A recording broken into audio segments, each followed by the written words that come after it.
Acto de amor, capítulo 9 de Bárbara Cartland. Cuando le explicó a Lina que los escoceses, a pesar de la cruel dominación de los ingleses, habían conservado su identidad y su orgullo, había encontrado ambas cosas dentro de sí mismo. De hecho, dijo ahora con voz alta, ¿por qué hemos de pagar almacenaje cuando hay tanto espacio en la casa Kildonan? Debe haber un encargado o un portero en la casa.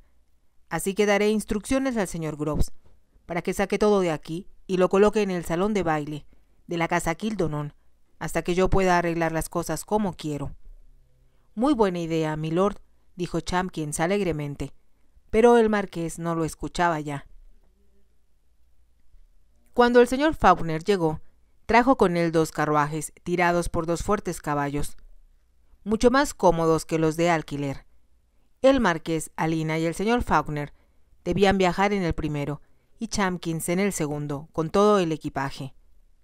Antes que se marcharan, habían llegado 2 baúles más, procedentes de la tienda de Madame Celeste, junto con 3 sombrereras de cuero que contenían los sombreros que hacían juego con los vestidos adquiridos.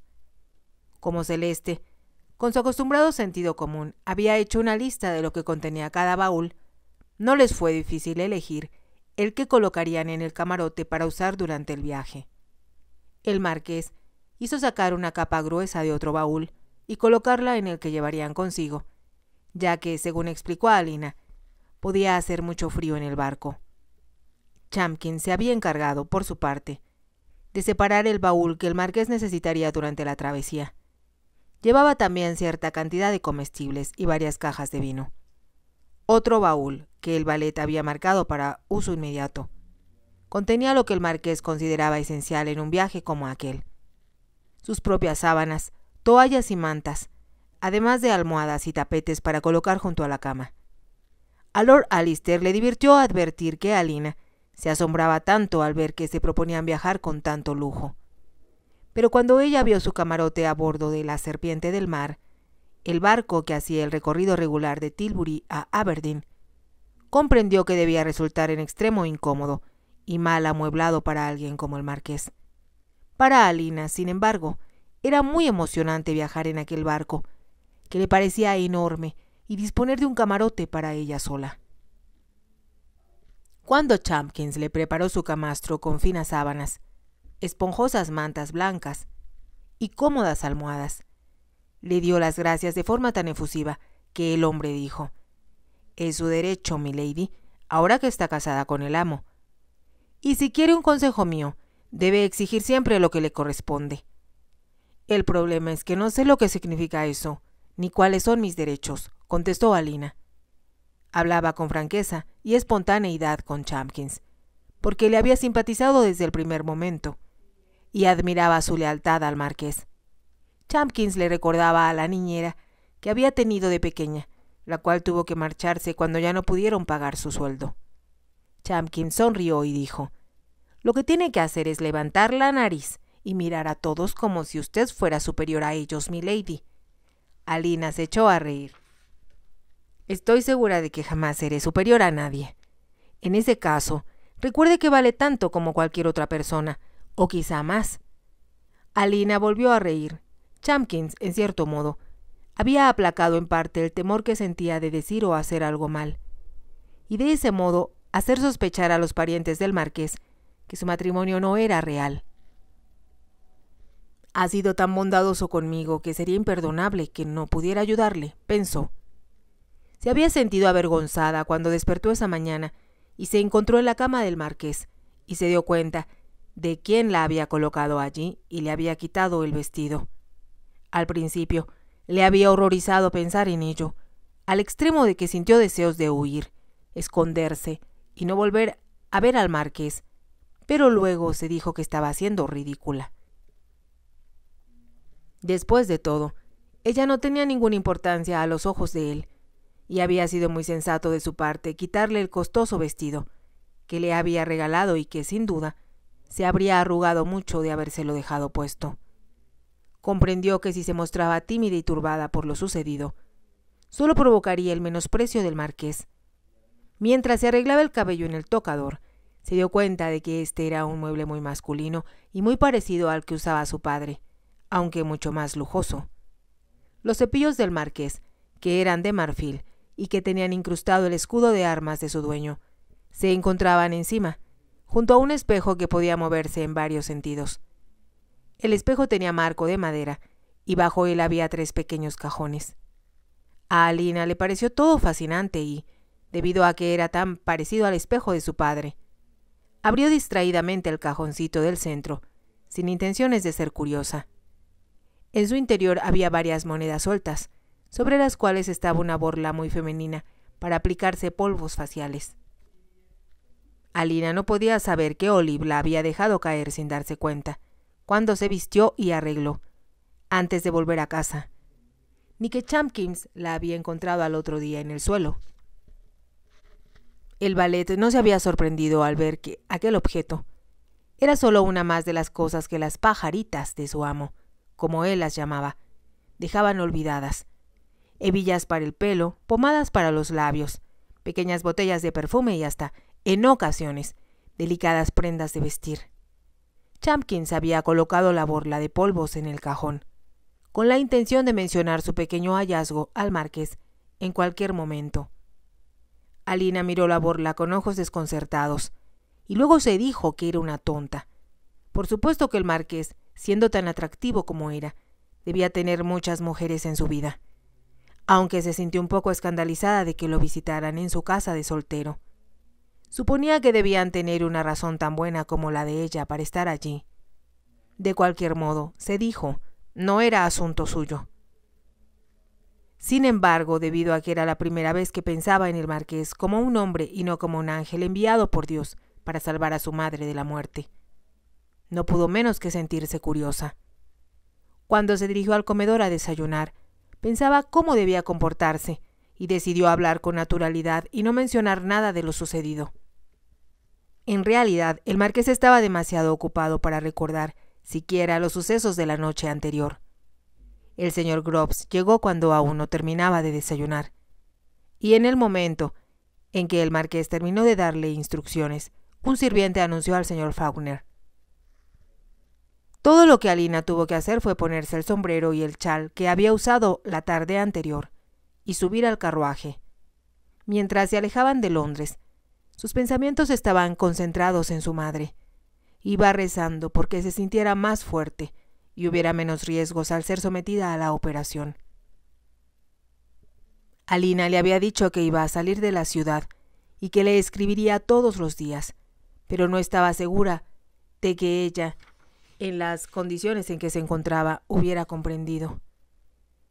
A solicitud suya, Chamkins había puesto en su baúl todo lo necesario para escribir. Una vez en el barco, cuando éste empezó a moverse y a salir de la bahía, la invadió un ligero temor al pensar que estaba dejando atrás a su madre y a todo lo que le era familiar. Iba a un lugar desconocido, con un hombre extraño, para vivir entre gente que, por lo que había podido colegir, era bastante terrible. En especial el duque. Pero se dijo que, como el marqués había dicho, esa era una aventura, y sería muy ingrata y muy tonta si no hacía un esfuerzo por disfrutar de ella.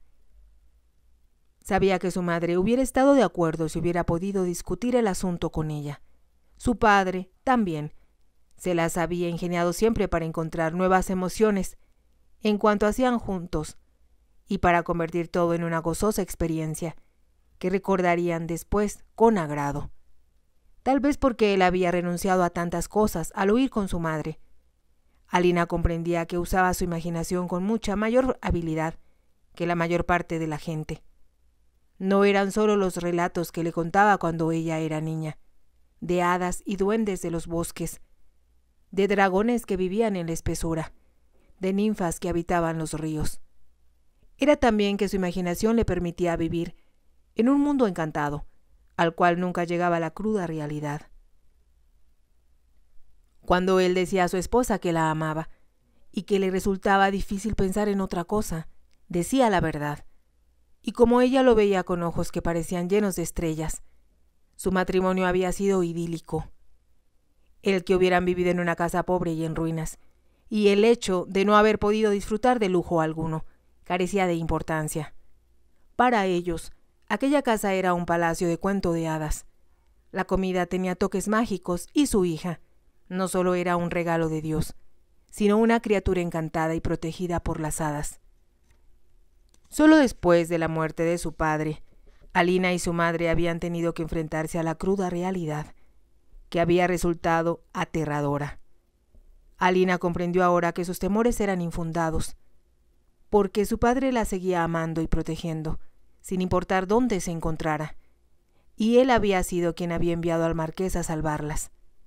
Se reprochó a sí misma haber pensado que estaban solas y olvidadas, y levantando la vista al cielo, dijo entre dientes: «Donde quiera que vayamos, sin importar lo que hagamos, estamos protegidas. Solo tengo que recordar a papá y orar pidiéndole ayuda, para que mis oraciones sean contestadas». Sintió deseos de poder decir a su madre lo que había descubierto. Entonces comprendió que podía escribírselo. Sería difícil ponerlo en palabras, pero ella entendería. Aquellos razonamientos la hicieron tan feliz que, cuando Chamkins llegó a buscarla para decirle que el marqués había hecho arreglos para que le sirvieran de comer, lo miró con una sonrisa en los labios y una expresión feliz en el rostro. Zarparon poco después de la 1 de la tarde, y como no había otros pasajeros a bordo de la Serpiente del Mar, el señor Faulkner había logrado conseguir un camarote más, en el que podrían tomar solo sus alimentos. Aunque los camastros no habían podido ser movidos, porque estaban clavados al piso, se había puesto una mesita y 3 sillas, así como una mesa lateral, donde se colocaron las viandas. Un camarero los atendió, y Alina sospechó que el marqués había traído la espléndida comida que le sirvió. Casi sintió como si Chamkins estuviera junto a ella, diciéndole que debía actuar como si aquella fuera una comida común y corriente, y que, en lugar de sentirse impresionada, debía considerarse con derecho a quejarse. Al pensar en eso no pudo evitar reír con suavidad, y el marqués levantó la vista para preguntarle: «¿De qué te ríes?». «Recordé algo que me dijo Chamkins». «En verdad que es todo un personaje», comentó el marqués. «Me ha estado preguntando cómo le irá cuando lleguemos al castillo. Si se tratara de otra persona, tendría miedo de que lo menospreciaran por ser inglés, pero tengo la impresión de que Chamkins sabrá cómo poner a todos en su lugar». «Claro que sí, milord», reconoció el señor Faulkner, «pero le aseguro que no somos tan salvajes como usted nos quiere hacer aparecer». El marqués se echó a reír. «Si va a mostrarse tan sensitivo respecto a todo lo que yo diga, creo que daré vuelta y regresaré a Londres. Me doy perfecta cuenta de que mi padre criticará mi apariencia, mi conversación y hasta mis pensamientos, pero tendrá que aceptarme como soy, y en lo que me he convertido desde que vivo en el sur». El señor Faulkner no contestó, pero Alina se dijo que había estado en lo cierto al considerar al marqués como un caballero dispuesto a luchar con quien se opusiera a él. El mar estaba un poco picado, pero ello no impidió que Alina permaneciera en la cubierta por largo tiempo. Después del almuerzo, viendo desaparecer la costa de Inglaterra en la distancia: «Parece que estás disfrutando del viaje», comentó el marqués con voz que revelaba cierta envidia. «He comprendido de pronto lo emocionante que es todo esto», contestó ella. «Y tenías razón al decir que es toda una aventura. No muy agradable para mí, por cierto. Pero debe serlo», insistió Alina. «Aunque las aventuras sean peligrosas e incómodas, son estimulantes, y estoy segura de que abren nuevos horizontes que no sabíamos que existían». Habló con tanta emoción que el marqués la miró, sorprendido. «Me alegra que pienses así», comentó. «Temía que te sintieras tan desdichada de dejar a tu mamá, como estabas ayer en la mañana, que pensé que este iba a ser un viaje muy sombrío.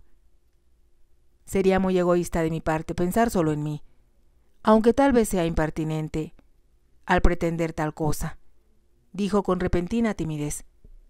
«Me gustaría evitar de algún modo que tú siguieras sintiéndote resentido».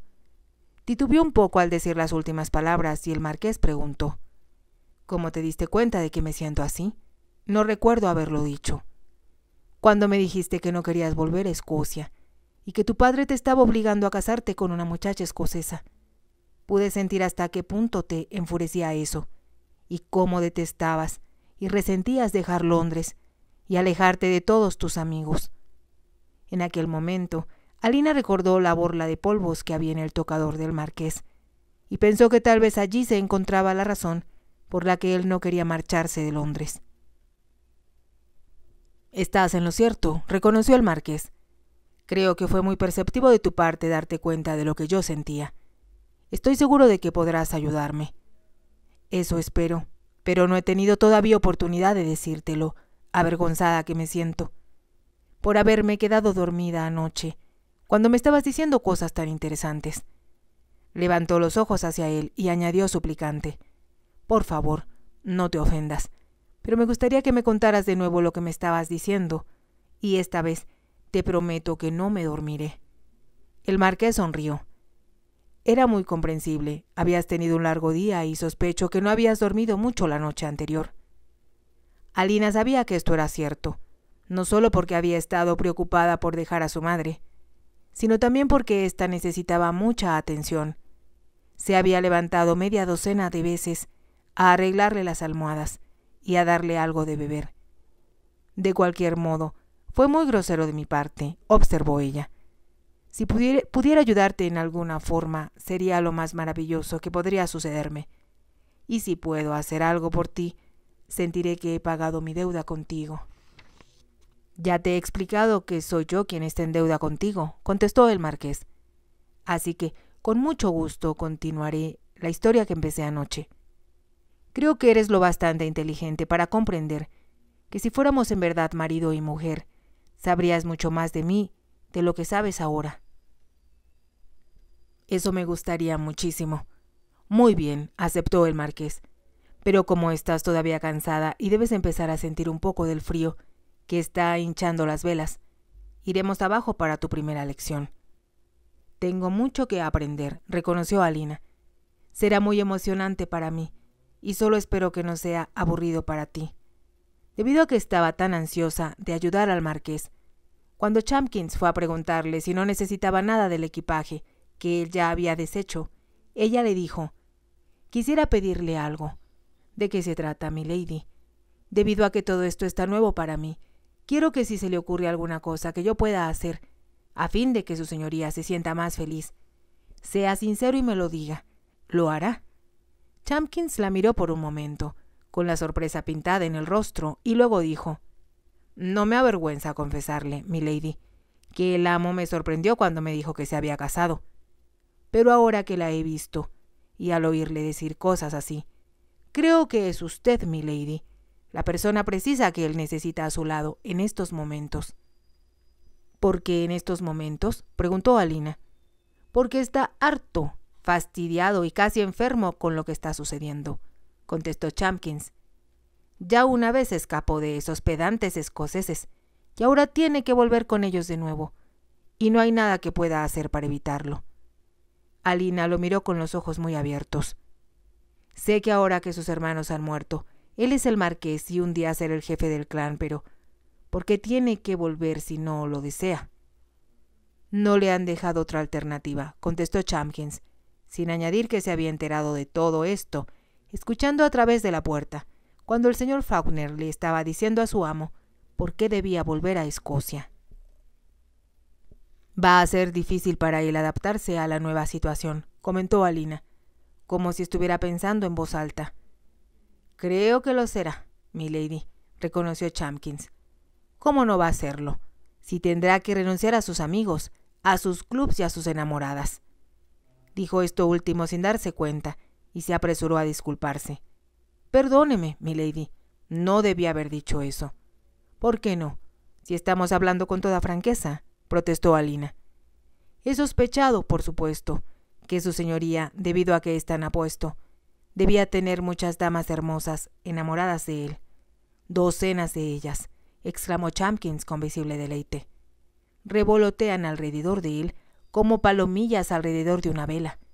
Pero él pronto se aburre, y entonces ellas acuden llorando a mí». «¿Cuándo podré verlo, Chamkins? Por favor, Chamkins, póngale esta nota donde él la vea». Chamkins habló de una forma tan afectada imitando también a las mujeres, que Alina empezó a reír.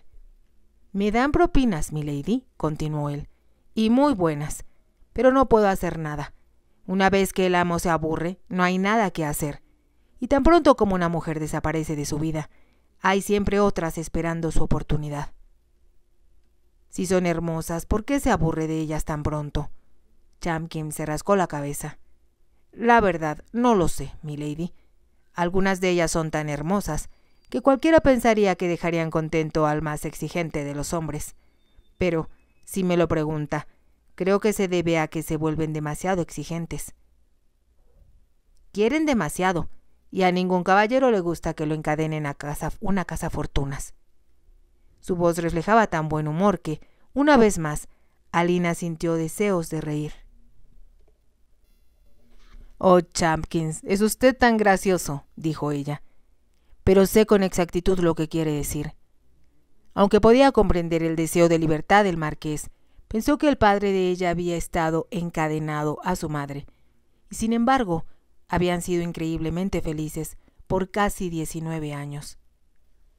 Si te ha gustado, te invito a que te suscribas, a que me regales un me gusta y actives la campanita para poder seguir escuchando esta historia. Gracias.